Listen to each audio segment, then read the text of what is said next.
Саламатсыңарбы кыргыз элим? Менин жанымда Алатоо аянты, желегибиз, артымда болсо ак үйүбүз турат. Бул жерде Манас атабыздын дагы эстелиги бар. Ушул жерде биздин кыргыз эр азаматтарыбыз жанын беришкен. Ак үйүбүздө болсо президентибиз баш мыйзамдын гаранты болуп жана жогорку кеңеш кыргыз эл өкүлдөрү кызмат кылышат. Аянтыбызда майрамдар, Норуз, Айт, аскер парадтары жана көптөгөн маанилүү иш-чаралар өткөрүлөт.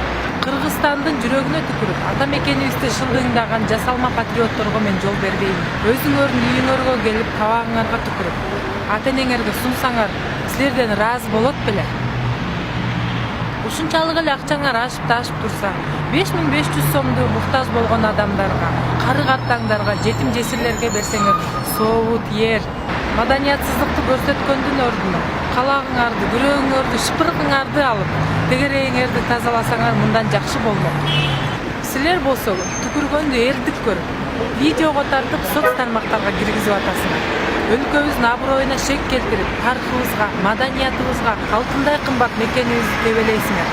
Мамлекеттин өнүгүшүнө ар бир жаран колдоо көрсөтүүгө милдеттүү жана мыйзамыбызга баш ийип, өлкө башчыбыздын мамлекетти өнүктүрүүгө койгон максаттарына жардам берүүгө биз милдеттүүбүз.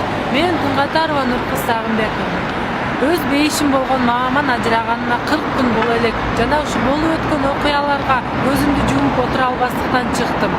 Мен биздин Кыргыз Республикасынын мыйзамына баш ийүүгө чакырамын.